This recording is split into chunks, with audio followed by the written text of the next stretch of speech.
Bienvenido a este video tutorial de Formatec. Mi nombre es Javier Ponce. El objetivo del presente vídeo es mostrarles el funcionamiento de un software, el programa Solcane, que nos permite ver características de los refrigerantes y, lo que es para mí más interesante, dibujar los ciclos de trabajo de las máquinas. Solcane es un software que ofrece Solvay, que es un grupo químico internacional que ofrece soluciones como este programa Solcane. El vídeo está grabado sobre la versión Solcane 8, pero me parece que ya está incluso la versión número 9. Hacemos doble clic sobre el icono y se nos abre el programa, donde la primera opción pues es seleccionar el idioma, y este es el aspecto que tiene el programa. El programa es un visualizador de datos y un trazador de ciclos frigoríficos. ¿Qué tenemos aquí a simple vista? Bueno, pues estamos viendo en esta parte superior una lista de refrigerantes. Una lista de refrigerantes que las podemos ver aquí y seleccionar directamente, y si no, en esta opción de aquí arriba, pues organizada por productos Solcane y CFCs. Podemos jugar, podemos ver las características de unos y otros. ¿Qué más tenemos? Bueno, pues por defecto se nos ha abierto el 134A. Pues tenemos aquí unas primeras opciones. Estas opciones de cálculo que tenemos aquí, también llegamos a ella desde la opción cálculo. Podemos ver un punto individual, una tabla o un ciclo. Este es el botón de punto individual. Obtener una tabla de datos, o este de aquí es ver un ciclo frigorífico. Bueno, en este momento está puesto el 134A. Si le doy ahí, pues haremos a ver un ciclo frigorífico del 134A. Bien. Opción punto individual. Podemos ver las características de un punto individual. Un punto individual, por ejemplo, en este caso del R134A. Podemos seleccionar un punto en la zona de vapor húmedo, en la zona de vapor recalentado, o verlo directamente así. Al darle al diagrama, pues vemos directamente el diagrama del 134A y podemos ver todas las características. Es más, podemos elegir lo que queremos ver y lo que no. Entonces podemos seleccionar aquí la escala de presiones, la escala de entalpía o las curvas que queramos ver. Oye, me interesa ver las isotermas con tal escala, las líneas que queramos ver las podemos seleccionar aquí también. Entonces tenemos una información con el diagrama de Molière de cada refrigerante. Bueno, cerramos de momento estas opciones, que luego iremos a ellas. Entonces, en un punto individual podemos buscar sus características. Por ejemplo, en la zona de vapor húmedo, a la temperatura de saturación de 5 grados, dame la información. Bueno, pues a 5 grados la presión de condensación son 3,5 bar, ¿vale? Y el resto de datos está aquí. 5 grados, 3,5 bar, densidad en líquido, en gas, volumen específico en líquido, en gas, entalpía en líquido, en gas, y más información, entropía en líquido, en gas. Si alguna información no nos es relevante, como podría ser el valor R, la entalpía de vaporización, porque es un dato que no vamos a utilizar, pues lo podemos eliminar de la tabla. Le damos aquí y deseleccionamos, por ejemplo, la entalpía de vaporización, y si queremos mostrar algún otro valor, lo podemos seleccionar. Conductividad, no sé, lo que nos sea de utilidad. Le vuelvo a dar otra vez aquí. Esta opción de datos de los materiales que queremos ver también lo tenemos aquí en cálculo. Datos de los materiales nos lleva al mismo sitio. Por esto les comentaba que las principales opciones están aquí a vistas. Bueno, pues aquí tenemos las características de un punto del R134. Alguna otra información genérica, temperatura crítica, presión crítica, etcétera, etcétera. Bueno, pues datos del refrigerante y alguna información más, pero eso ya requiere ir curioseando un poquito más. Si tenemos alguna información de la zona de recalentamiento, queremos alguna información, vamos a ver, queremos la información y estamos a la derecha de la curva. Vamos a poner otra vez un momentito la curva. Si queremos alguna información aquí a la derecha de la curva, en esta zona de aquí, pues tenemos que decirle la temperatura a la que lo queremos y la presión a la que lo queremos. Bien, por eso nos pedía dos valores, temperatura y presión. Vuelvo otra vez a la introducción de datos. Presión, 5 bar, temperatura de saturación, 15 grados para 5 bares de presión absoluta, con lo cual tenemos que decirle, estamos a la derecha de la curva, la temperatura del vapor recalentado, que estará por encima de los 15,75 grados. Vamos a poner menos y seguramente nos saldrá algún error. Tenemos que poner una temperatura por encima de los 15,75. Estamos en la zona de vapor recalentado, recalentado respecto a la temperatura de evaporación. Vamos a ponerle 20 grados y ahora sí tenemos aquí la información que hemos seleccionado. Temperatura 20 grados, presión 5 bar. Bien, pues la densidad del refrigerante, 23,75 kilos por metro cúbico, su volumen específico, 42,10 decímetros cúbicos por kilo, entalpía, 411,41 kilojulios por kilo, y entropía, 1,7333 kilojulios por kilo y Kelvin.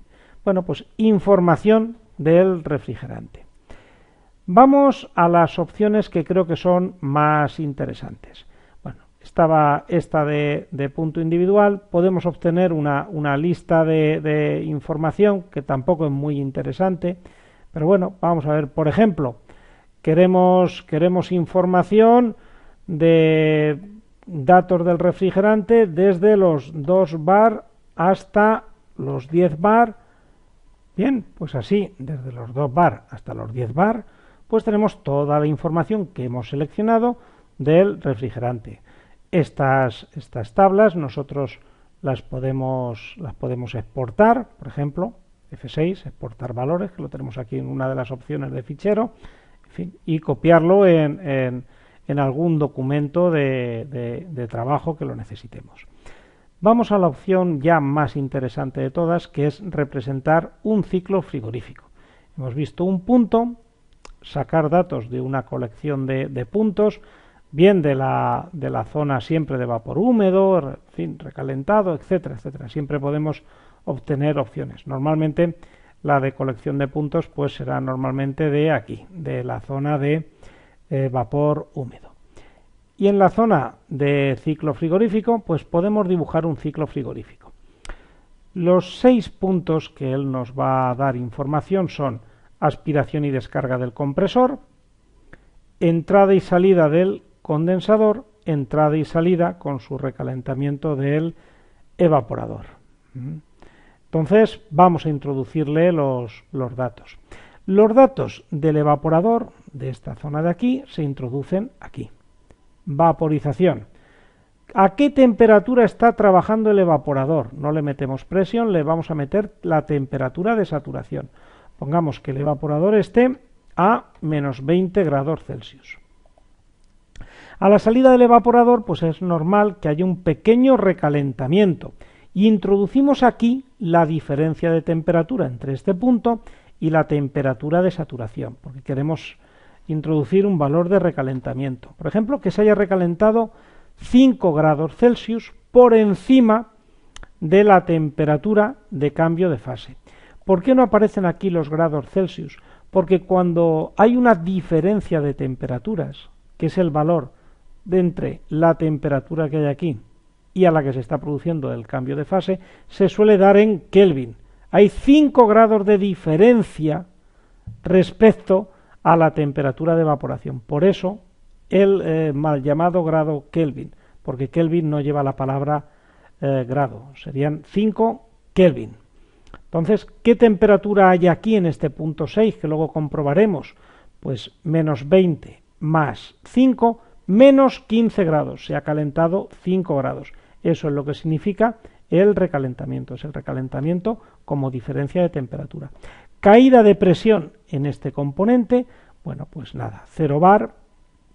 Y capacidad frigorífica, la potencia que está absorbiendo, bueno, pues tenemos, si conocemos el dato, la escribimos, 10 kilovatios, 12, y si no, pues nada, lo dejamos así tal cual para ver luego algunos índices funcionales.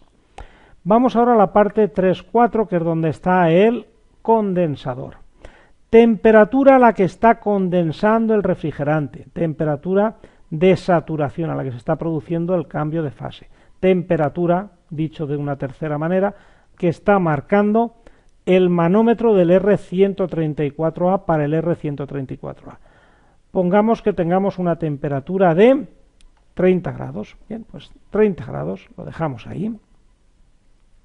Subenfriamiento. ¿Cuánto se enfría el refrigerante en la salida del condensador respecto a su temperatura de cambio de fase, que son estos 30 grados? Pongamos también un subenfriamiento de 5 grados. Bien, pues 5 grados. Introducimos ese valor. ¿Qué significa? Que a la salida del condensador, el refrigerante no va a estar a 30 grados. Se han medido 25. Hay 5 grados de diferencia, por eso está en Kelvin, respecto a la temperatura manométrica, la temperatura de saturación. Pérdida de presión, pues nada, en los equipos domésticos 0 bar. Rendimiento isotrópico, rendimiento de la compresión. Bueno, pues si lo conocemos lo introducimos y si no, pues le damos a calcular. Si pensamos que es totalmente ideal, pues colocaríamos aquí un 1. Y unas opciones para introducir el recalentamiento ambiental en la aspiración del compresor y el enfriamiento ambiental en la descarga del compresor. Pero de momento no vamos a tocar nada. Ya lo tenemos todo introducido, le damos a hacer el cálculo y ya lo tenemos el ciclo dibujado y los parámetros que podemos visionar. Le damos aquí a parámetros de emisión y tenemos punto 1, presión de aspiración 1,33 bar, presión absoluta, menos 15 grados, esta es la temperatura aquí. Uy, ¿no era la temperatura de evaporación menos 20 grados? Sí, la temperatura de evaporación, aquí del punto 5, menos 20 grados, pero a la salida del evaporador hemos medido un recalentamiento como diferencia de temperaturas de 5 grados y por eso pasa de menos 20 a menos 15. Menos 15 grados, que es el punto 1, la temperatura en la aspiración del compresor. Y aquí pues el resto de informaciones que hemos querido ver. En la salida del compresor, 2. El punto isotrópico, el ideal hubiera sido pues tener una descarga a 42,89 grados. Como hay un rendimiento, pues hay ahí un pequeño aumento de temperatura. Y el punto 2 a la salida del compresor son 54,55 grados. Esta es la temperatura que tenemos en este punto. Hasta la entrada del condensador no le hemos puesto ningún enfriamiento en esta parte de aquí. Por eso esa temperatura se mantiene del punto 2 al 3. Salida del condensador. Tenemos los datos saturados y aquí está, 3, 4. En el punto 4 tenemos 30 grados y si nos vamos hasta aquí, hasta el punto 4, perdón, como tenemos un subenfriamiento de 5 grados, por eso, este es el subenfriamiento que tenemos aquí arriba, pasa del 4 al 5, pues tenemos del 4' del saturado al 4, estos 4 grados de caída de presión, de subenfriamiento. Punto 5, que ya me estaba adelantando, de salida de la válvula de expansión, bueno, pues tenemos menos 20 grados, se produce una caída de temperatura, y aquí vemos una información más, por ejemplo, X el título o calidad de vapor. En este caso se ha producido un 28%, 28,7% de vapor flash. La cantidad de vapor que se produce por la caída de presión en la salida de la válvula de expansión. Por eso al evaporador entramos en mezcla. Casi todo líquido, ¿sí? Un 70 y algo por ciento, pero hay ya un 28% de vapor en estas condiciones. En la parte saturada, pues menos 20 grados con esta información, y la salida otra vez, aquí el punto 6, menos 15 grados por el recalentamiento este de 5 Kelvin. Podríamos haber puesto que el rendimiento isotrópico hubiera sido del 1 y entonces esta temperatura de aquí, 42,89, hubiera sido la del punto 2. Eso luego, si quieren, pueden probar ustedes. Alguna información adicional, índices aquí funcionales de potencias, de caudales másicos. Aquí, por ejemplo, estamos viendo la potencia del vaporizador, la que nosotros le hemos introducido en caso de conocerla. Potencia que está del compresor, 0,32 kilovatios, condensador 1,32. Índice de potencia de enfriamiento, lo que sería el ER, entre comillas, del ciclo frigorífico, que es 1 dividido entre 0,32, 3,17. Bueno, pues tenemos aquí esta información.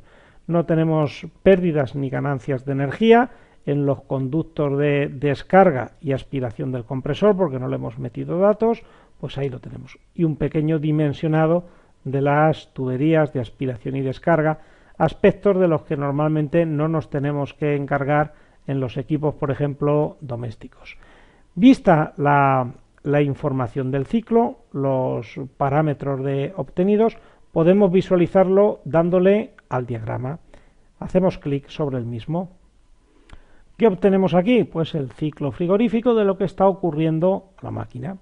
La evaporación a menos 20 grados, el pequeño recalentamiento de 5 grados, del menos 20 al menos 15, vamos a ver si podemos hacer aquí un zoom, ¿vale? El pequeño recalentamiento que tenemos entre ambos puntos, le doy atrás. La compresión, que no es ideal, no sigue las líneas de entropía constante. Los puntos que vamos viendo en el diagrama, aquí van representándose, ¿vale? El punto 2, 3, 4, creo que era en el diagrama, en los datos introducidos, la caída de presión en la válvula de expansión. Entonces tenemos aquí una información que por supuesto podemos exportar y, como les he dicho anteriormente, pues bueno, además de poder añadir alguna indicación, pues podemos elegir las escalas del eje vertical, del eje horizontal o de abscisas, y las líneas que queremos que se muestren o no. Que no nos interesan las líneas de volumen específico constante, pues decimos que las líneas isócoras, pues por ejemplo, que no se marquen. Vamos seleccionando y le vamos diciendo que no se nos muestren las líneas que no queramos que se vean, pues las vamos eliminando. Han desaparecido todas las líneas isócoras de volumen específico constante. Entonces, bueno, pues una herramienta cómoda, pues para dibujar ciclos frigoríficos.